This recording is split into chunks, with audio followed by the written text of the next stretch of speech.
Welcome back to New Venture Mentor. I'm Kate Costa, and today we're remaking one of my most popular old videos, some tips for helping you choose the best name for your business. If this is your first time here at New Venture Mentor, be sure to subscribe and join the thousands of entrepreneurs I've helped to launch and grow their businesses, and be the first to know every time I add a new video. Choosing the name for your brand new business can be a super personal experience or a mere annoyance depending on the entrepreneur. Some will agonize over it for weeks or even months, while others will just go with the first thing that pops into their heads. Whichever camp you fall into, this week we're going to talk about a few things to consider when you're selecting a name for your new business. Anyone who's ever had a baby or known somebody who has is familiar with the super thick books of baby names that try to provide some guidance and/or inspiration for expectant parents as they try to decide what name to stick their child with forever. If you're an entrepreneur, your business is almost like your baby. So one of the first things that new entrepreneurs need to do when getting ready to launch their business is to come up with a name for that business, one that customers will remember and that you'll still love many years from now. While Shakespeare may have you believing that a rose by any other name would smell as sweet, that's not entirely true. There are many studies that have shown how our preconceived notions about something affect our experience of that thing. The same wine tastes better when test subjects are told it's expensive versus when they're told it's cheap, for example. Or the same resume gets pushed to the side if it has a woman's name or an ethnic name at the top and chosen for the finalist pile if it has a traditional white male name. That means that what you name your business really does matter. So you want to make sure you choose wisely before you lock down the company name that will travel with your business into the future. With that said, here are some tips for choosing a great name for your business. First up, you want to make your company name memorable. There are a few quirks of the human mind that can help with this. A business name that rolls off the tongue and just sounds nice is easier for customers to remember. If you can alliterate or rhyme without sounding like a complete cheeseball, go for it. You also want your name, if possible, to look pretty when written, not just sound pretty when said aloud. This is called letter form beauty, and it's especially important if you offer something that's meant to make the customer just feel good.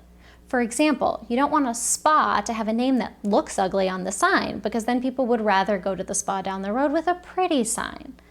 While you're focused on making the name look and sound pretty, you should also try to add in some unique letters. For whatever reason, words with letters like J, K, Q, V, W, X, Y, and Z, basically all the letters that would help you crush it in Scrabble, are more memorable. Finally, it's helpful if the name you choose both relates to what you offer and conjures up a mental image of a physical thing. For example, the Seashore Spa gives you a bit of alliteration, makes it clear what your business is, conjures a mental image of a physical thing, and looks and sounds pretty. Yeah, it doesn't have any of those point-grabbing Scrabble letters, but hey, you can't have it all. Next up, consider the markets you want to have a presence in and double check that your name works just as well in the language and culture of all the markets that you want to enter. The most infamous story about this relates to the Chevy Nova. Nova is a pretty innocuous name in English, but in Spanish it sounds like Nova, which means doesn't go. Probably not the best association you could have with a car name. Another example is when I was working at an internet advertising startup and we were supposed to promote an online game that was basically the old school Nintendo game Duck Hunting, but on Facebook. No big deal overall, but the word for duck in Spanish is also used as a very derogatory term for a gay person in Puerto Rican slang. And given that the game was about hunting ducks, the team clearly decided to make changes to the promotion once I pointed this out to them. As you choose your company name, just be cognizant of how that name will come across to all of your potential customers, not just those who are from the same culture and speak the same language as you do. You'll also want to check that this perfect name you just chose is actually available. Is the domain name free? How about all the social media monikers? Can you trademark the name or is somebody else already using it?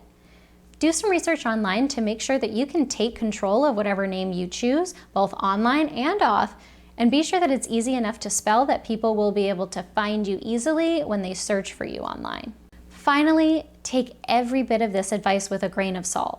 These tips are guidelines to help you select a memorable name. They should not cause you to obsessively try to find a name that includes every single one of them and ends up sounding forced and weird. Also, there are obviously examples that ignored pretty much all of these rules and are still memorable and have become a part of the language, like Google.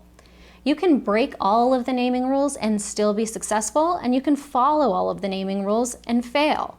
But if you want to give yourself a little bit of a leg up, consider some of these naming tips as you choose your company's name. That's it for this week. If you liked this video, remember to share and subscribe so you'll never miss the latest tips and info to help you build your business. Thanks for watching, and I'll see you next time on New Venture Mentor.